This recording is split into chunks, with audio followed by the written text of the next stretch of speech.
নমস্কার, বিবেক চেতনা কোচিং সেন্টারে সকলকে স্বাগতম। আজকে তোমাদের সঙ্গে একটু আলোচনা করব দর্শন বিষয়টাকে নিয়ে। কারণ প্রত্যেকে জানো এই যে বিষয়টা দর্শন, এটা তোমাদের ক্লাস 11 এবং 12 এর যে ছাত্রছাত্রী তাদেরকে কিন্তু সাবজেক্টটা নিতে হয়। অনেক স্কুলে রয়েছে এই সাবজেক্টটা, অনেকেই কিন্তু এই সাবজেক্টটা নিয়ে পড়াশোনা করে। কারণ তোমাদের ইতিমধ্যে যত সম্ভব মনে পড়ছে আমার যে সেকেন্ড সেমিস্টার শেষ হয়েছে এবং তোমাদের সামনে থার্ড সেমিস্টার এবং ফোর্থ সেমিস্টারের এক্সাম। আমি আজকে থার্ড সেমিস্টার বা ফোর্থ সেমিস্টারের এক্সামের বিষয় নিয়ে বা টপিকস নিয়ে আজকে আলোচনা করব না। আজকে আমি জাস্ট তোমাদের সাথে একটু গল্প করব কি নিয়ে না, দর্শনটা কি। What is philosophy? What is philosophy? Philosophy. দেখো, ফিলোসফি যার বাংলা অর্থ হচ্ছে দর্শন। আমি ওই বইয়ের ভাষায় বা তোমাদের যে নোটের ভাষায় না গিয়ে একটু গভীরভাবে বা দর্শন বিষয়টা কি এটা একটু ডিপলি তোমাদের সামনে তুলে ধরবার চেষ্টা করছি, একটু বোঝবার চেষ্টা করবে। দর্শন কি? দর্শন তার আগে তোমাকে জানতে হবে, খুব কেয়ারফুলি জানতে হবে এই দর্শন সাবজেক্টটা নেওয়ার আগে সত্য কি, হোয়াট ইজ ট্রুথ বা সত্য। সত্য কি? কারণ দর্শন মানে কি জানো? দর্শন মানে একটা মানুষের জীবন, যে একটা মানুষ যেভাবে জীবনটাকে যাপন করে, যেভাবে সে জীবনটাকে এগিয়ে নিয়ে যায়, যে নীতি যে আদর্শ নিয়ে একটা মানুষ বেঁচে থাকে। কারণ আমরা জানি যে অল ম্যান আর ফিলোসফার, প্রত্যেকটা মানুষই কিন্তু দার্শনিক কোনো না কোনো দিক থেকে। তো আমরা এই দিক থেকে একটু চেষ্টা করবো দর্শন সাবজেক্টটা কি একটু জানবার, একটু বুঝবার, তাতে তোমাদের ভবিষ্যতে অনেকেরই সুবিধা হবে এই সাবজেক্টটা সিলেক্ট করবার ক্ষেত্রে। কারণ 11-12 তোমরা যখন ওঠো তখন দর্শন নিতে হয়, তাই নিয়ে নাও। অনেকে দাদারা, অনেক দিদিরা বলে বা অনেক মাস্টারমশাইরা বলে ঠিক আছে দর্শনটা নাও, তোমরা লজিক পাবে, তোমরা নাম্বার তুলতে পারবে, স্কোরিং সাবজেক্ট সব ঠিক আছে, সব মানছি। তার আগেও আমাকে তো জানতে হবে হোয়াট ইজ ফিলোসফি, দর্শন কি। দেখো, দর্শন হচ্ছে এমন একটা বিষয় বা এমন একটা সাবজেক্ট যা তোমাকে সত্য কি জানতে শেখাবে। জগতে, আমাদের যে জগৎ যে বাস করি আমরা, এই যে জগৎ, এই জগতের পেছনে লুকিয়ে থাকা যে ইউনিভার্সাল ট্রুথ বা যে চরম সত্য, এটা কি তা তোমাকে জানতে শেখাবে।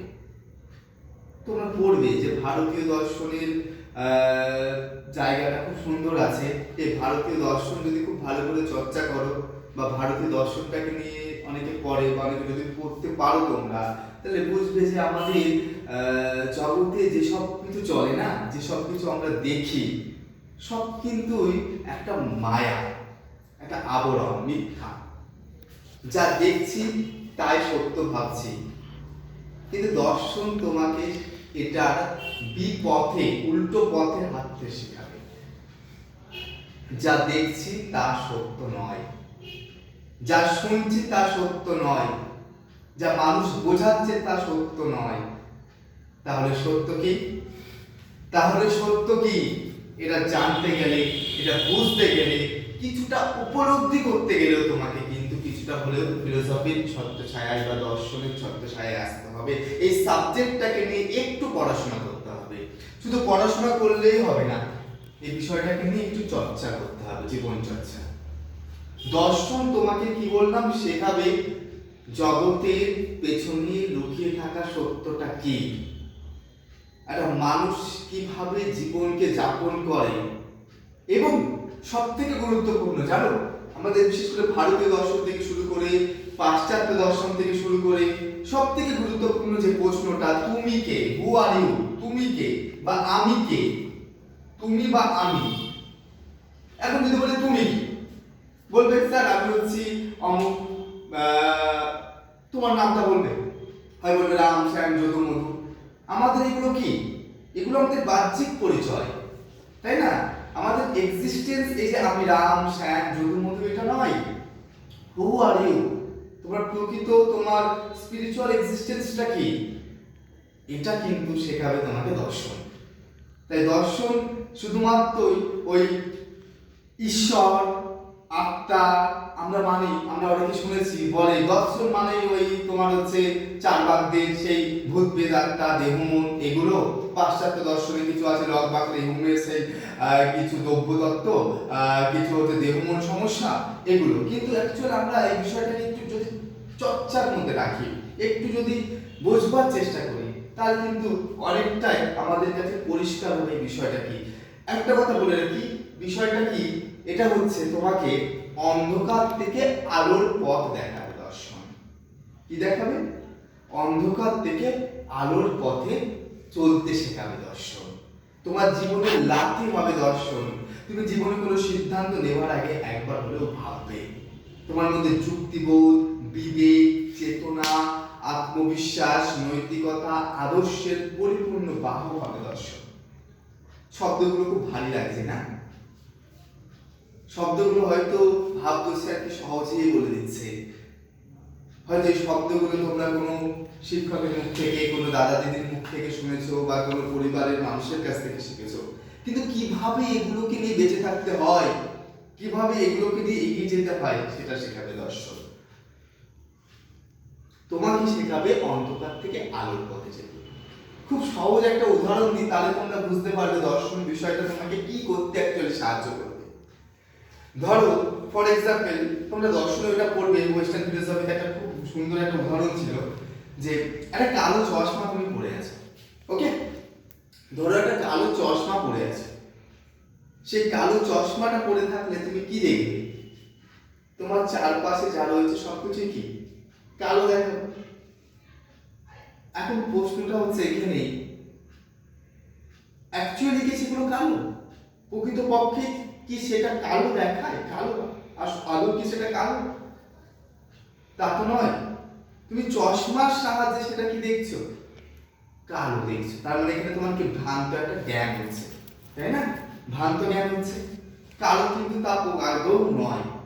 তোমাকে প্রকৃত রূপটাকে যদি জানতে হয়, তুমি চশমা পরে আছো মানে একটা ব্যাগ পরে আছো দেখছো, ব্যাগটাকে চশমার সাহায্যে কি দেখবে? কালো মনে হবে। এবার চশমাটা খুলে ফেলো, কি দেখবে? ব্যাগের প্রকৃত রূপটা তুমি তোমার সামনে দেখতে পারবে। দর্শন তোমাকে সেই কাজটাই করাবে। তোমার চোখের সামনে যে অবিদ্যার একটা আবরণ রয়েছে, যে মায়ার একটা আবরণ রয়েছে, এটা সরাতে সাহায্য করবে। তোমাকে সঠিক কোনটা, ভুল কোনটা, কোনটা উচিত, কোনটা অনুচিত, কোনটা যথার্থ, কোনটা অযথার্থ, কোনটা ঠিক, কোনটা ভুল নির্বাচন করতে সাহায্য করবে। দর্শন এবং ফিলোসফি শব্দ দুটি কিন্তু একে অপরের সমার্থক। ফিলোসফি, দর্শন মানে দিশ যোগ অনট ধাতু, তোমাদের বই পড়েছো। দিশ ধাতুর সঙ্গে অনট, অদন্ত নট, অনট প্রত্যয় যোগ হয়ে তৈরি হয় দর্শন। দিশ মানে দেখা। দিশ মানে কি? দেখা। দেখা মানে কি? এই যে আমি তোমাদের দেখছি, এই চারপাশে ঘরটাকে দেখছি, এটাই কি দেখা? না, এই সেন্সে কিন্তু এখানে এই দেখাটাকে কিন্তু এখানে সেই দেখা বোঝাতে চাইছেন না। এখানে দেখা মানে কি? উপলব্ধি, আত্ম উপলব্ধি, কোনো কিছু স্বরূপকে উপলব্ধি করবার চেষ্টা হচ্ছে দর্শন করে। তুমি খালি চোখে একটা ঘরকে দেখছো, খালি চোখে একটা মানুষকে দেখছো, খালি চোখে একটা লাঠি দেখছো, খালি চোখে একটা ঘড়িকে দেখছো, এই দেখাকে এখানে কিন্তু মিনিংস এখানে দাঁড়াচ্ছে না। এখানে যে জায়গাটায় আসতে চাইছে সেই জায়গাটা হচ্ছে তার স্বরূপটাকে দেখা। স্বরূপ ভেতরে বলছে, বললাম তিলের মধ্যে দেখো, তিল, একটা তিল আছে, সেই তিলের মধ্যে কি থাকে? তেল থাকে। তিলের বাইরে থেকে কি দেখা যায় তার ভেতরে তিল আছে? দেখা যায় না তো। ঠিক তেমনই ভাবে আমরা একটা বিষয় বা একটা বস্তুকে বাইরে থেকে দেখে বলতে পারি না তার ভিতরে কি আছে, কিন্তু সেটা শেখাবে তোমাকে দর্শন। মানুষকে চিনতে শেখাবে, মানুষের মানসিকতা, মানুষের কাজকর্ম, তোমার মধ্যে নৈতিকতা এবং মানুষের সাইকোলজি, এগুলো বুঝতে শেখাবে দর্শন। এবং ফিলোসফি মানে জ্ঞানের অনুরাগ, জ্ঞানের প্রতি ভালোবাসা। তোমার কি আসবে না, দেখো সবকিছু, দেখো আমাদের যা কিছু দেখি, যা কিছু শুনি, সেগুলোকে আমরা কিভাবে জ্ঞান ভাবি, তাই না? তো জ্ঞানের প্রতি একটা ভালোবাসা যদি না আসে, তাহলে তুমি কখনোই কিন্তু তোমার জানবার প্রতি আগ্রহ থাকলেও ভালোবাসা যদি না থাকে, তাহলে সেটা কিন্তু দেখবে কখনো কমপ্লিট হয় না। তাই দর্শন বা ফিলোসফি তোমাকে সেই জ্ঞানের প্রতি ভালোবাসতে শেখাবে, তোমাকে সঠিকটা দেখতে শেখাবে, এক কথায় সত্য কি, সত্যকে উপলব্ধি করতে শেখাবে, কিভাবে বেঁচে থাকতে হয়, কিভাবে জীবনকে যাপন করতে হয়, গঠন করতে হয় সত্যের আলোতে, অবিদ্যার আলোতে নয়, অন্ধকারের আলোতে নয়, সত্য আলোতে। কিভাবে একটা আদর্শকে নিয়ে বেঁচে থাকতে হয়, বিশেষ করে ভারতীয় দর্শন শেখাবে। ভারতীয় দর্শনের মধ্যে অনেক স্কুল, মানে অনেক শ্রেণী আছে, বিভিন্ন দর্শনের অসাধারণ আলোচনা আছে, যেগুলো তোমাদের অবশ্যই জানতে হবে।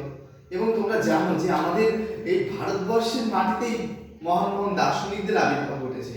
ফর এক্সাম্পল, আমরা যদি রবীন্দ্রনাথ টেগর, একজন আমরা কবি হিসাবে চিনি, তিনিও কিন্তু একজন বড় মাপের দার্শনিক মানুষ। দার্শনিক তার পরিচয় কিন্তু তার ডিগ্রিতে নয়, তার পরিচয় তার চিন্তা ভাবনায়, তার কাজকর্মে, তার রেখে যাওয়ার স্মৃতিতে। রবীন্দ্রনাথ ঠাকুরও একজন বড় মাপের দার্শনিক ছিলেন। আমরা ভারতীয় যদি রামানুজ, শঙ্করাচার্য এবং স্বামী বিবেকানন্দ, হ্যাঁ, প্রত্যেকটা মানুষের পেছনে না এই ফিলোসফি রয়েছে, একটা ফিলোসফি, অসাধারণ একটা দর্শন রয়েছে। সেটা বুঝতে গেলে, সেটা জানতে গেলে এবং সত্যের আলোতে বাঁচতে গেলে, জগতে কি চলছে, মিথ্যার যে একটা কি বলবো, অন্ধকার চারপাশে ছড়িয়ে রয়েছে, মিথ্যা, এটাকে বুঝতে গেলে সত্য কি, তার সত্যকে দেখো, সত্যকে দেখা যায় না, উপলব্ধি করতে হয়। এটাকে উপলব্ধি করতে গেলে, জীবনকে সুন্দরভাবে গঠন করতে গেলে তোমাকে দর্শন করতেই হবে। তো পরবর্তীতে আমি চেষ্টা করব আরো এই দর্শন বিষয়ে তোমাদের সেমিস্টার ওয়াইজ বিভিন্ন ক্লাস আনবার। তোমরা অবশ্যই সঙ্গে থাকবে এবং আমি পরবর্তী ক্লাসে আমি দর্শনের বিভিন্ন স্কুলগুলো, মানে শ্রেণীগুলোকে নিয়ে একটু আলোচনা করার চেষ্টা করব। এবং পরবর্তীতে থার্ড সেমিস্টার এবং ফোর্থ সেমিস্টার যারা আছে নতুন ছাত্রছাত্রী, তাদেরকেও আমি তাদেরও বিভিন্ন ক্লাস আনবার চেষ্টা করবো। আজকে এইটুকুনি, তোমরা একটু জানাবে কি বুঝলে বা তোমাদের মতামত কি, তোমাদের এর প্রতি এই দর্শন বিষয়টা আজকে যে কথাগুলো শুনলে তোমাদের মধ্যে কি উপলব্ধি হচ্ছে, এটা যদি পারো একটু জানাবে কমেন্ট করে। ধন্যবাদ। পরবর্তীতে আবার আমরা কোনো একটা ক্লাস নিয়ে উপস্থিত হব। নমস্কার।